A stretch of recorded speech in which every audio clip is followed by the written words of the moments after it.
நடுவு நம்ம காலோ கையோ இருக்கும் பொழுது அந்த காந்த மண்டலம் உடல் வழியா ஊடுருவி அந்த காந்த சக்தி அந்த எலும்பு உள்ள பரவும், அந்த ரத்தத்துல பாயும். அப்ப ரத்தத்தில் உள்ள இரும்பு சத்து பலமடையும். இதுதான்.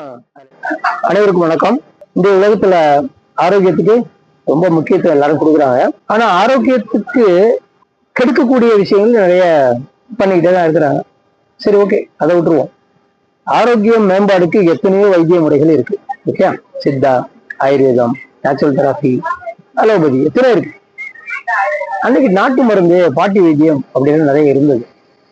அதே போல ஒரு சின்ன வைத்திய முறை என்ன தெரியுமா? காந்த சிகிச்சை. இந்த காந்த சிகிச்சை நீங்க தெரிஞ்சுக்கிட்டீங்கன்னா உங்க ஆரோக்கியம் உங்க கையில தான் இருக்கு. மருந்து இல்லாம, பணம் செலவு பண்ணாம உங்க ஆரோக்கியத்தை மேம்படுத்தக்கூடிய ஒரு பயிற்சி முறை தான் காந்த சிகிச்சை பயிற்சி. ஓகேங்களா? இதுக்கு நீங்க என்ன செய்யணும், ஒரு காந்தம் மட்டும் வாங்கணும். பவர் மேக்னெட்னு சொல்லுவாங்க. அதாவது நிலைப்படுத்தப்பட்ட காந்தம். அதாவது இரும்ப காந்தத்தை பாய்ச்சி பர்மனண்டா ஆக்குற மாதிரி பண்ணியிருப்பாங்க. அது வேல்யூ வந்து 3000 கேஸ் வேல்யூ. 4 இன்ச்சு டிஸ்டன்ஸ்ல ஒன்னு அட்ராக்ட் பண்ணும். அவ்வளவு பவர்.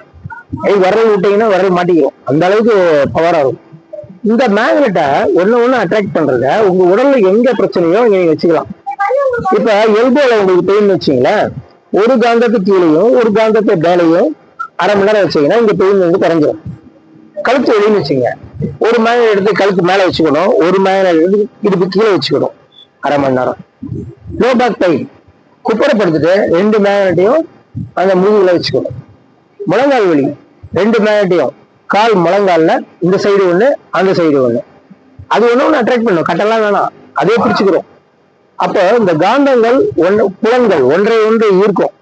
நடுவு நம்ம காலோ கையோ இருக்கும் பொழுது அந்த காந்த மண்டலம் உடல் வழியா ஊடுருவி அந்த காந்த சக்தி அந்த எலும்பு உள்ள பரவும், அந்த ரத்தத்துல பாயும். அப்ப ரத்தத்தில் உள்ள இரும்பு சத்து பலமடையும். இதுதான் அதுல டெக்னிக்கே. சோ உடல்ல எங்க வலி இருந்தாலும் நீங்க காந்தத்தை பயன்படுத்தலாம். பெயின் ரிலீஃபோ, அதுக்கு டேப்லெட்டோ, புரூஃபனோ, அந்த மாதிரி மாத்திரம் எதுவுமே பயன்படுத்தலாம். எங்க வலி, நாட்பட்ட வலிகள் இருந்தாலும் சரி, கணுக்கால் வலி, கழுத்து வலி, இடுப்பு வலி, எல்போ பெயின், ரிஸ்ட் பெயின், எங்க இருந்தாலும் இந்த காந்தத்தை அரை மணி நேரம் பயன்படுத்தி நீங்க ஆரோக்கியமா வாழலாம். 1.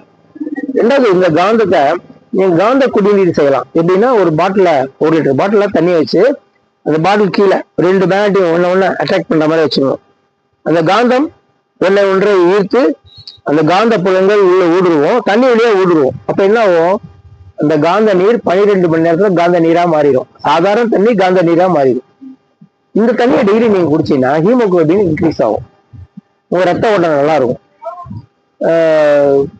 எலும்புகள் பலமடையும். எலும்புகளுக்கு ஒரு நல்ல ஒரு டானிக் மாதிரி வச்சுக்கங்க. அடுத்தது ஹேர் ஆயில். இதே ஒரு சின்ன பாட்டில ஹேர் ஆயில ஊத்தி, தேங்காய் எண்ணெய், ஏதோ ஒரு எண்ணெயை ஊத்தி இந்த மேக்னெட்டை 2 பக்கம் வச்சிட்டீங்கன்னா 5 நாட்கள் வைக்கணும். தொடர்ந்து 5 நாள் வச்சீங்கன்னா இந்த காந்த மண்டலம் அந்த ஆயில் வழியா பரவி அந்த எண்ணெய் காந்த சக்தி உள்ள எண்ணெயா மாறிடும். இந்த எண்ணெய் நீங்க பயன்படுத்தீங்கன்னா தலையில ஹேர் ஃபால் வராது, டேண்ட்ரஃப் வராது, பேன்கள் வராது, முடி வளர்ச்சி நன்றாக இருக்கும். இரும்பு சத்து சாப்பிடாமே ஒரு இரும்பு சத்தை முடிகளுக்கு கொடுக்கலாம். அப்ப எவ்வளவு நன்மை பாருங்க. சோ காந்தத்தை பயன்படுத்தி வலிகளை குறைக்கலாம், காந்த நீர் செய்து பயன்படுத்தலாம், காந்த எண்ணெய் செய்து பயன்படுத்தலாம். இன்னொன்று, இந்த ஒரு பொருள் உங்களுக்கு மட்டும்தான் இல்லை, குடும்பத்துல எல்லாருமே பயன்படுத்தலாம். நீங்க பயன்படுத்தலாம், தாத்தா பாட்டி, யாருக்கு வலி இருக்கோ எல்லாரும் பயன்படுத்தலாம். எங்க பயன்படுத்தக்கூடாது, 5 வயதுக்கு கீழே உள்ள குழந்தைகள் பயன்படுத்தக்கூடாது, ஃபீவர் நேரத்தில் பயன்படுத்தக்கூடாது, கேன்சர் பேஷண்ட் பயன்படுத்தக்கூடாது. அவ்வளவுதான், வேற ரெஸ்ட்ரிக்ஷன் எதுவுமே கிடையாது. காந்தத்தினுடைய தன்மை உடல்ல பரவும் பொழுது உங்களுக்கு ஒரு புது எனர்ஜியே வரும், எனர்ஜி நிறைய கிடைக்கும், டயர்ட்னஸ் போயிடும். ஸோ காந்தம் வந்து ஒரு வலி நிவாரணின்னு சொல்லுவாங்க. ஆனா காந்தத்தை வாங்கிக்கிங்க, எங்க கிடைக்குதுன்னு பாருங்க, இல்ல தெரிஞ்சவங்கிட்ட கேளுங்க, இல்ல என் நண்பரை கேளுங்க, யாரையும் விசாரிங்க, எங்க கிடைக்குன்னு பாருங்க. காந்தத்தை வாங்குங்க, உங்க ஆரோக்கியம் கையில. பெயினுக்கு மாத்திரையே போட வேண்டிய அவசியமே இருக்காதுங்க. பேக் பெயின் பெயினே வராது, வரும் ஆனா தீர்ந்துடும். தீர்க்கக்கூடிய வல்லமை யார்கிட்ட வந்துருச்சு, இப்ப உங்ககிட்ட வந்துருச்சு. சோ காந்த சிகிச்சையை நீங்க வாழ்க்கையில சேர்த்துக்குங்க, உங்க ஆரோக்கியத்தை மேம்படுத்துங்க. ஒரு மருந்தில்லா வைத்தியம். நன்றி.